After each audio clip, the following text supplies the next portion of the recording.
9 meses depois. Nesse meio tempo, eu conheci o meu ex-marido. Agora, pessoal, é a hora que é esse que o bicho vai pegar. É, que o Então, bicho pega. eu sei quanto tempo nós estamos de vídeo aqui, ó. Mas é agora que vocês prestam atenção, que eu acho também, que eu não sei. Conta. Eu, com o visto de turista, eu sabia que eu não ia poder ficar, eu não queria ficar ilegal aqui. Então, o que eu fiz? Queria sempre estudar numa faculdade americana, agora é o momento.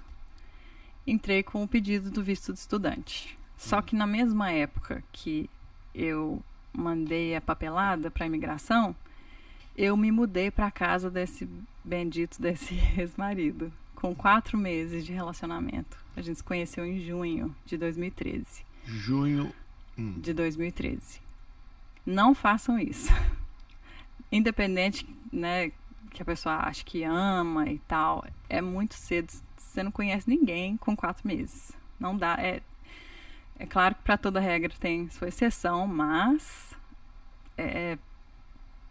muita coisa não teria acontecido se eu não tivesse me mudado para casa dele. Mas a gente vai discutir depois sobre isso, porque eu conheci a minha esposa e casei em 4 meses. Estou casado, vai para 20 anos. A minha psicóloga conheceu e casou com o marido dela, que já são casados há mais de 20 anos também, em 6 meses. Então tem sua exceção, mas assim, Na maioria das difícil. vezes, A maioria e das nós vezes vamos não falar dá certo. sobre isso, porque já que nós vamos falar sobre abuso, nós vamos falar sobre red flag. Como fala red flag em português? A deixa, como você se ligar que você talvez esteja entrando num possível relacionamento abusivo. Essa palavra é correta? É. Tá, mas me conta. Casou, juntou. Não casou não, juntou. Sim. Sem casar. Então, saí desse emprego com as 3 meninas e consegui um outro emprego. Só que não tinha moradia, então tinha que morar em algum lugar. Falei, vamos morar juntos. Péssima ideia. E no início foi ótimo. E é claro que nenhum relacionamento abusivo começa com abuso, porque senão ninguém ficaria, ninguém permaneceria no relacionamento. Começa muito sutil. Então, eu vou dizer que o primeiro mês foi bem tranquilo. Eu achava que eu tava num conto de fadas. E aí eu lembro que a primeira ocasião que aconteceu, que eu achei bem estranho, foi que eu tava dirigindo na highway, a gente tava indo numa festa de Halloween. E eu perdi a saída. Eu deixei passar na rodovia. E ele começou a gritar comigo. Eu dirigindo e ele gritava. E sabe quando parece que aquilo não tá acontecendo naquele momento? Parece que tudo paralisou assim e aquilo não tava acontecendo. Eu tava achando aquilo muito de outro mundo. Tipo, ele gritar do nada.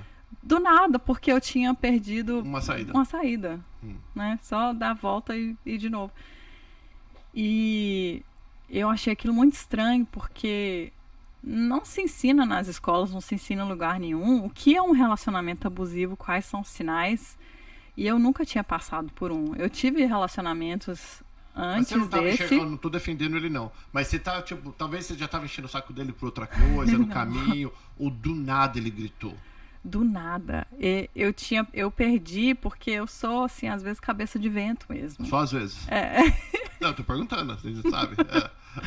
Então, assim, o GPS falou, vire a saída e tal. Passou.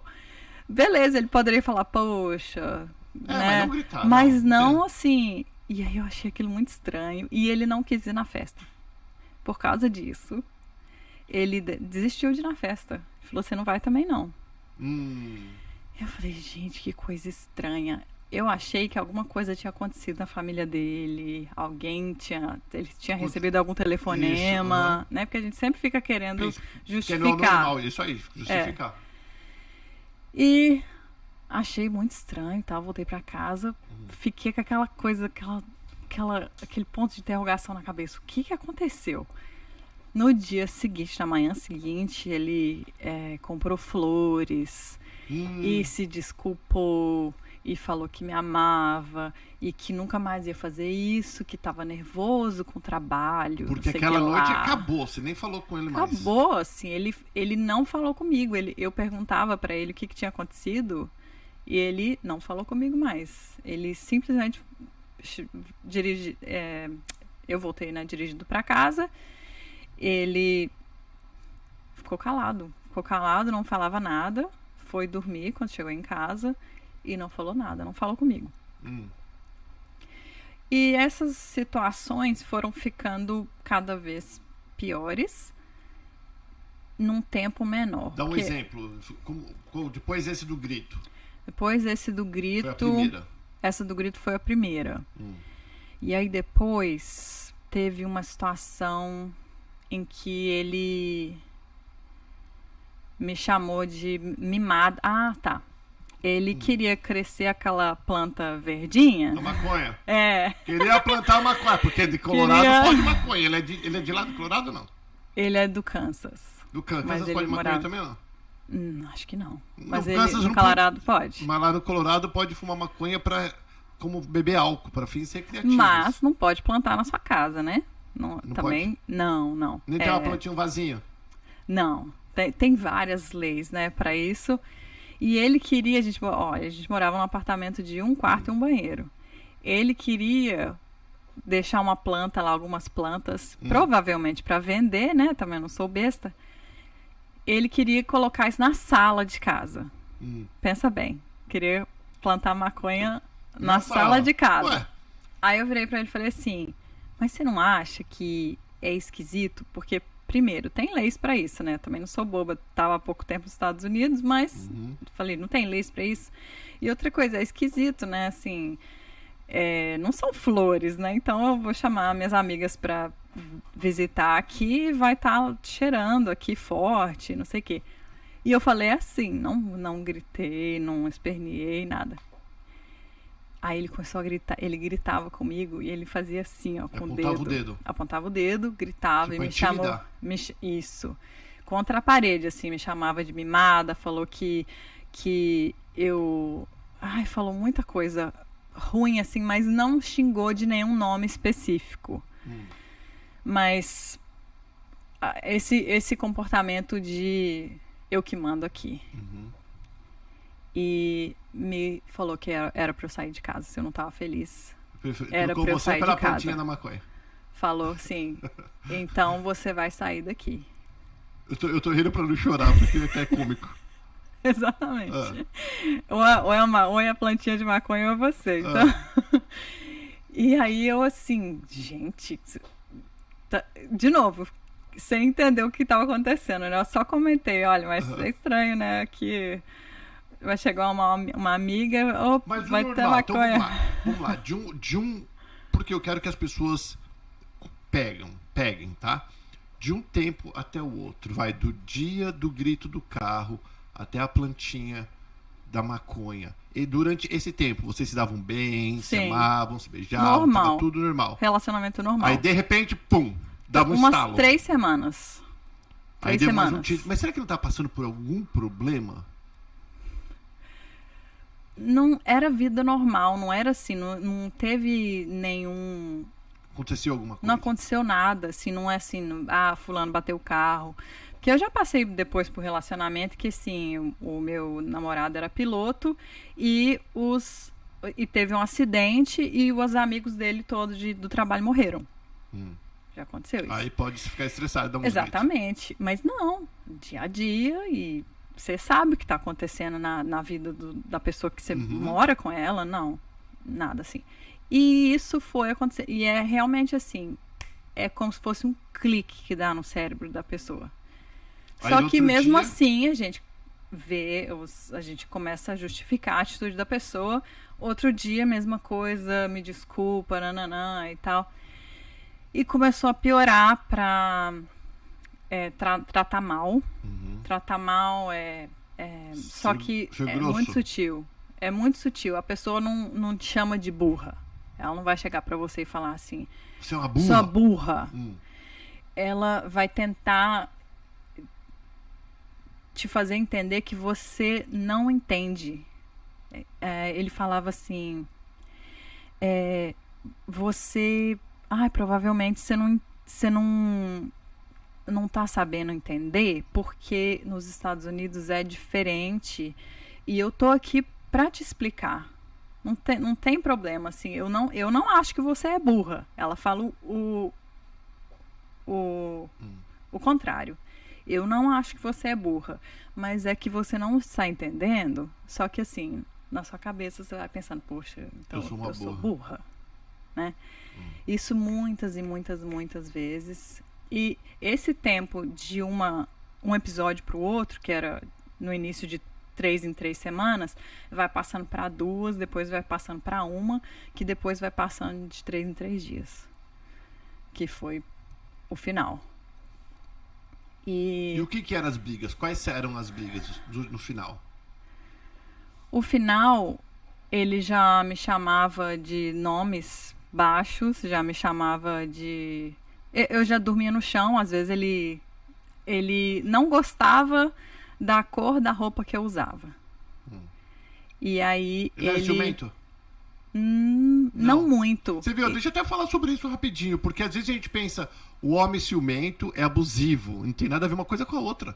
Ele não era muito ciumento. Isso é uma coisa diferente que eu notei. Que depois que eu passei por isso, eu ajudei muitas outras mulheres e em quase todos os casos, os homens eram ciumentos e no meu caso não. Ele me mostrava como um troféu para os amigos dele. Então, ele sempre falava com os amigos, minha mulher é linda, isso e aquilo, é brasileira. Só que dentro de casa, ele falava, se não era que eu estou emagrecendo muito, eu estou perdendo o meu corpo, eu estou engordando muito. Sempre reclamando. E teve uma vez, e ele começou a beber muito. Assim que a gente casou, que a gente morou juntos, e aí depois a gente casou.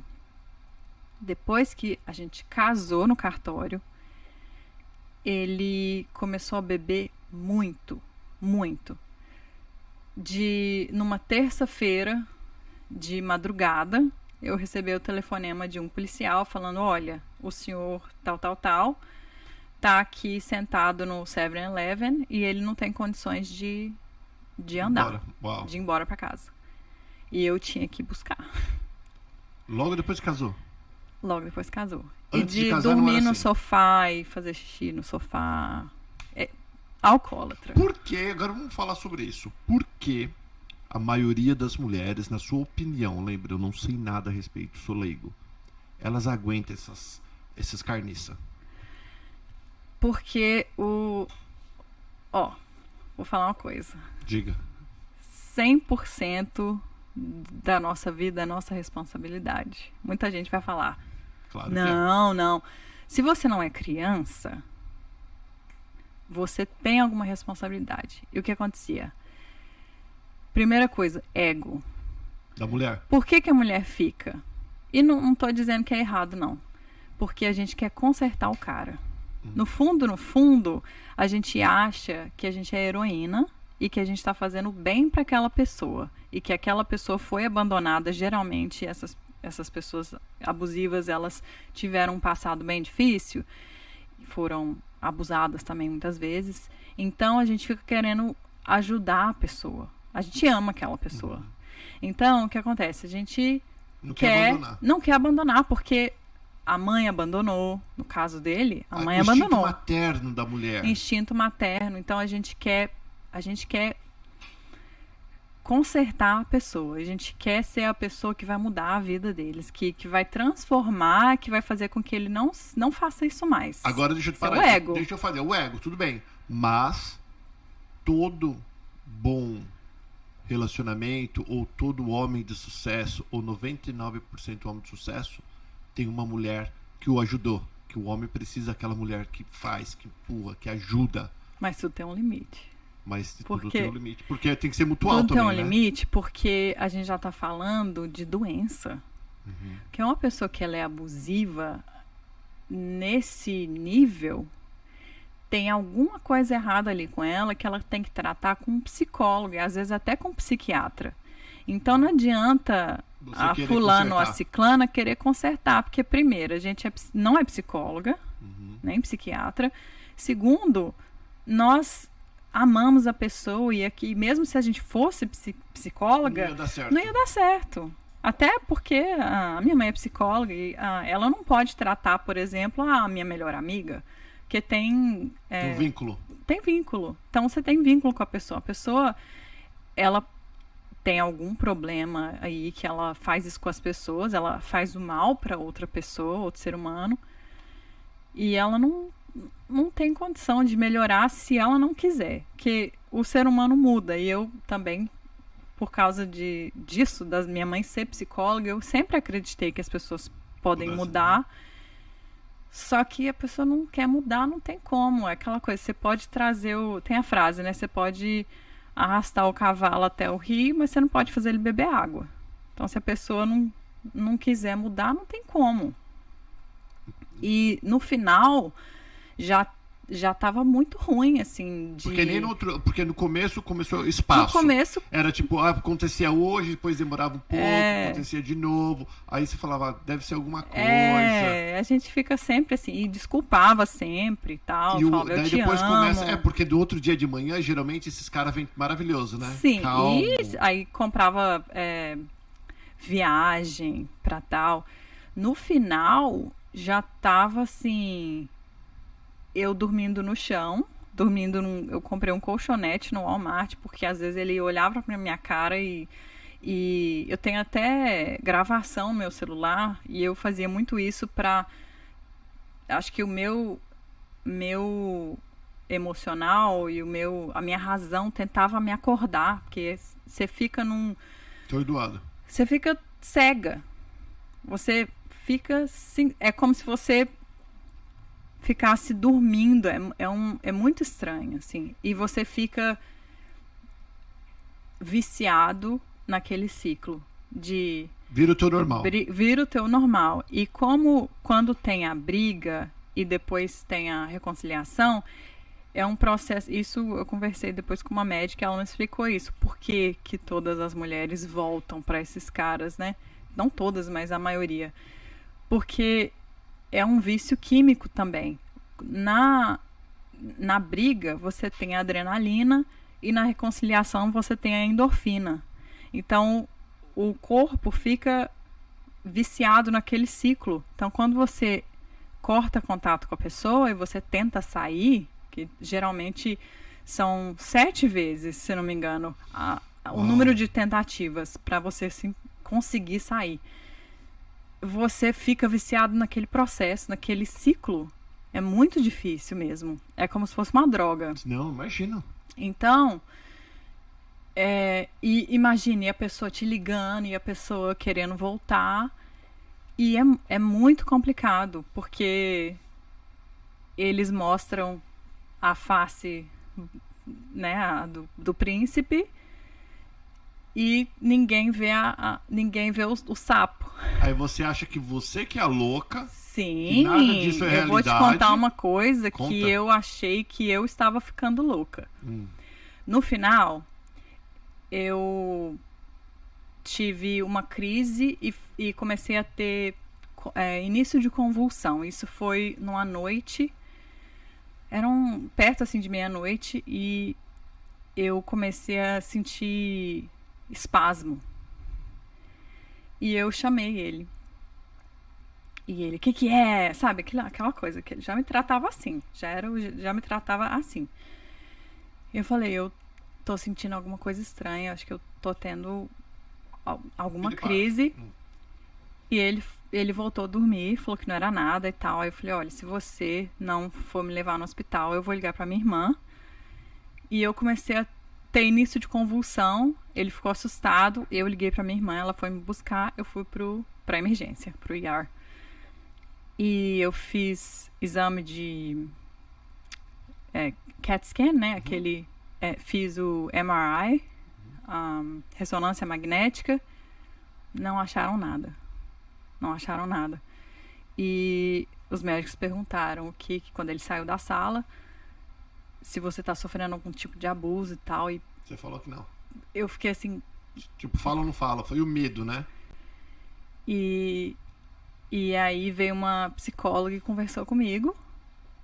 E falou que eu tava passando por um estresse muito grande e tal. E me receitou algumas coisas lá, né? Tilenol, alguma coisa assim, mas nunca foi explicado. E no final também, eu comecei a sonhar que os meus órgãos estavam apodrecendo e que tinha verme saindo do meu corpo. Nossa. Porque, assim, já era muito ruim. Tem muitas coisas que eu não me lembro, porque o meu organismo tentou, de toda forma, esconder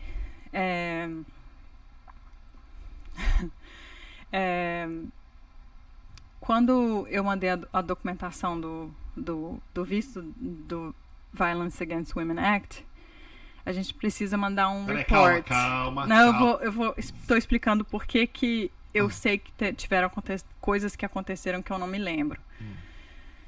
E a minha psicóloga precisou mandar um report, um documento dizendo tudo detalhado o que eu tinha contado, o que aconteceu. E eu li esse report depois.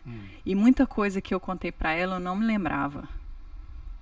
De ocasiões que ele me empurrou na parede, de ocasiões que ele mencionou... Então física também. Ele me empurrou na parede, ele arrancou o anel de noivado, ele pegou meu braço e ele arrancou, quase quebrou meu dedo. E eu achei uma foto, isso foi muito doloroso pra mim. Eu tirei uma foto na porta da casa de onde eu morava. E na foto mostrava... Sabe quando você coloca aquela chavinha que você não consegue... mesmo se você tiver a chave, você não consegue abrir? Sim. Uhum. Um cadeado, assim. Uma correntinha. Uhum.